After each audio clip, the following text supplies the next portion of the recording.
Hello, my name is Patrick Haraguchi, and this is our second video on technical breakdown analysis. Before we start, I'm gonna use this video to just show a trailer of the new affected demeanor download content. It's available for Quest and Quest 2 with some graphical improvements. So it's a little of like a self promotion of the studio. So this is the trailer.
So this time we're gonna take a look on Crash Bandicoot, inverted levels, and see how this post-processing kind of effects they are using and try to break down so we can understand how they made this effect. Or it's always a guess. I don't have the game. I didn't play, so it's all based on video. So yeah, let's see. Okay, the first one. First thing, uh, this level kind of like use a mix of post processing and shader replacement. If you take a look, like everything that's hazard, it's probably have like a tag, and they replace the tag objects with a different shader. In this case, red. Um, so all the hazard objects are red. Maybe some other other tags. The effect on the environment itself is just it's basically like a word space UV projection that's it's probably casting a particle. So these particles grow and fade out, and you can see when it's moving, uh, this this range like a move together. So in this case, like the projection center is based on the camera. Uh, One thing, let's see if we can spot. So I think here it's a very clear that's a texture projection, like a word space UV projection, because like this is casting through everything. The main shader is kind of it's a shader, probably like a Fresnel. Some people call fall off, but it's basically a Fresnel effect over everything, single color.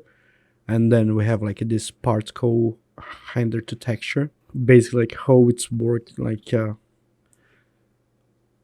they do, you have like a camera here looking down and render a specific layer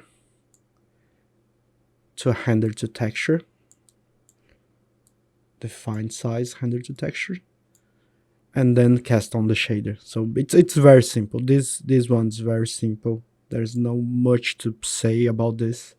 So the next one is kind of it's a very common post processing effect. I think it's basically a edge detection filter on the top of the image, but at the same time you can see some wireframes, so it can be a mix between edge detection for the textures and some like curvature maps. So you can in some areas you can see like the wireframes, like here in this area. It's clear, the wireframe is very clear, and the other it's mixed. So I think it's curvature map and edge detection on top of everything, to be honest. You can see the pop of the LOD on this corner here. You can see the LOD popping. So yeah, it's edge detection and curvature. So yeah, sometimes it's a little hard to guess the technique if you cannot play. I just watching a video, so if I can play the game, I can spot more stuff. But I don't have the game yet, and at some point I'm gonna buy for my kids. This is very cool, but at the same time, it's a very simple. It's the same technique. It's a render to texture. It's a camera on top. It's render the color, and at the same time they keep the buffer. Let's say the opacity buffer. So you can see all the particle rendering and disappearing. The ink effect, but they keep kind of like the alpha. So it's kind of like where you can see that's a top-down projection. You can see like the straight lines on the environment, like that.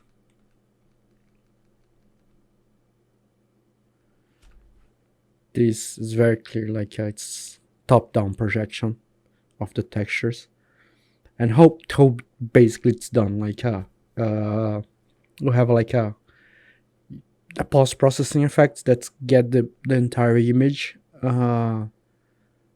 set up like as a monochromatic, do some like line corrections just a post-processing to be monochromatic.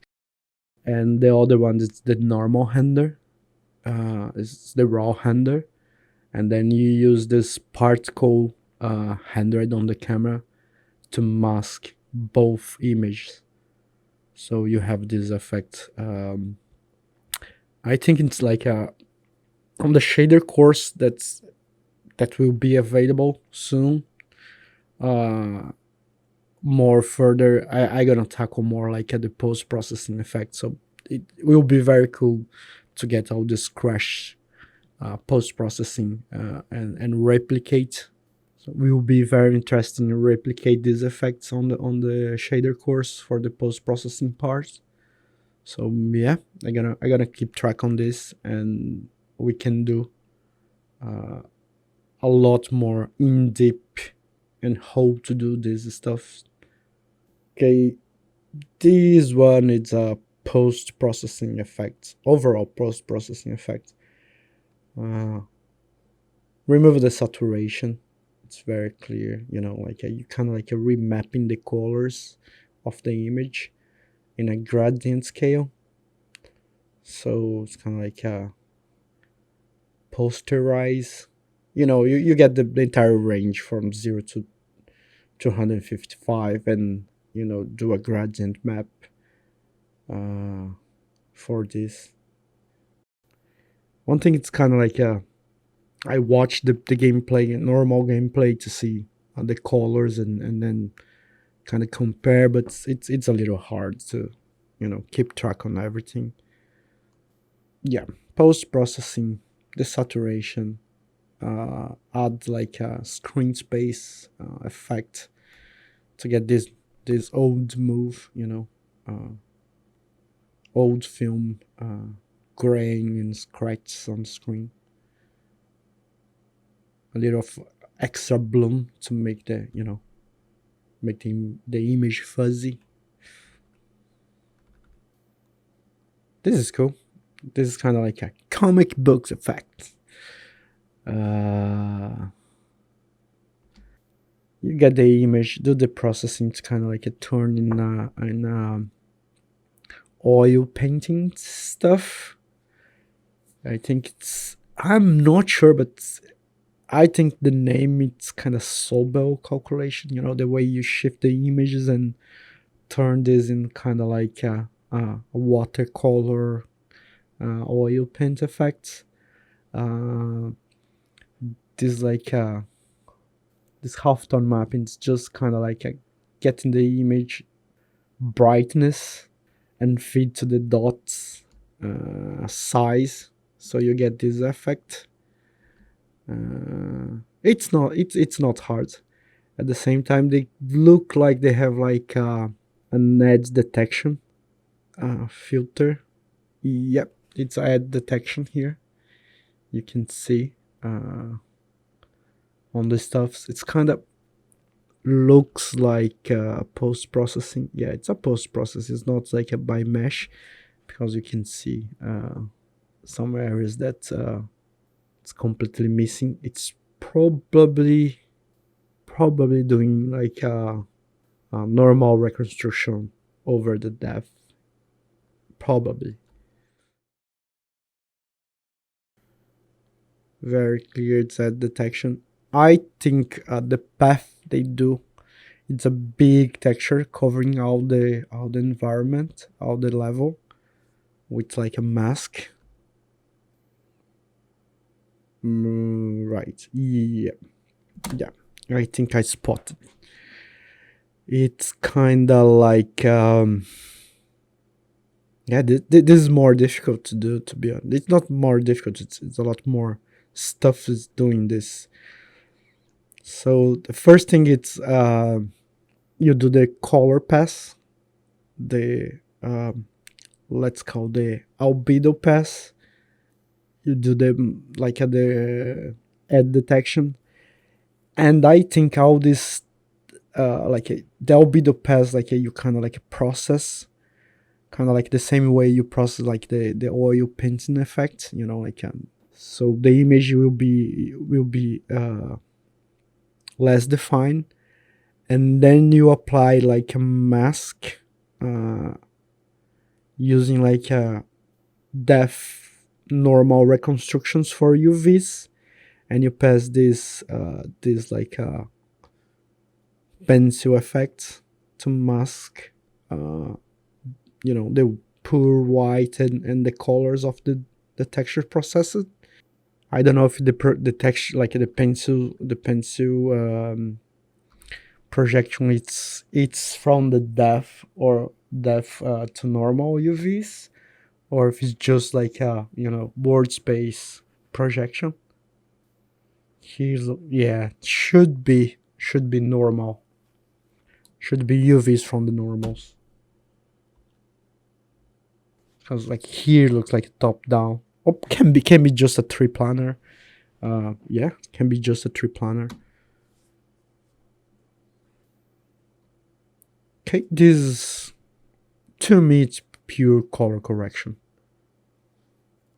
Edge detection, we can see that detection. I don't think it's like on the shaders, yeah,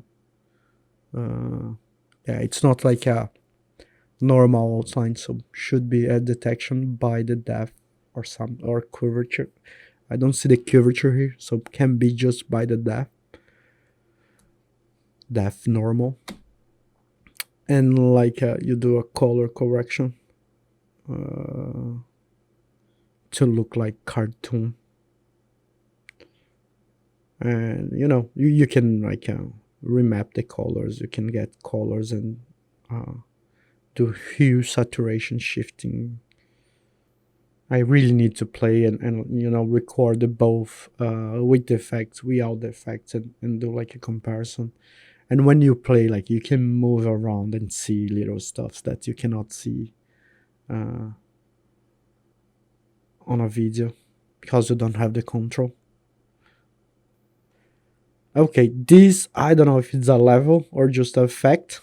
If it's just an effect, it's a fog. It's a fog. uh, with with a post processing distortion UV.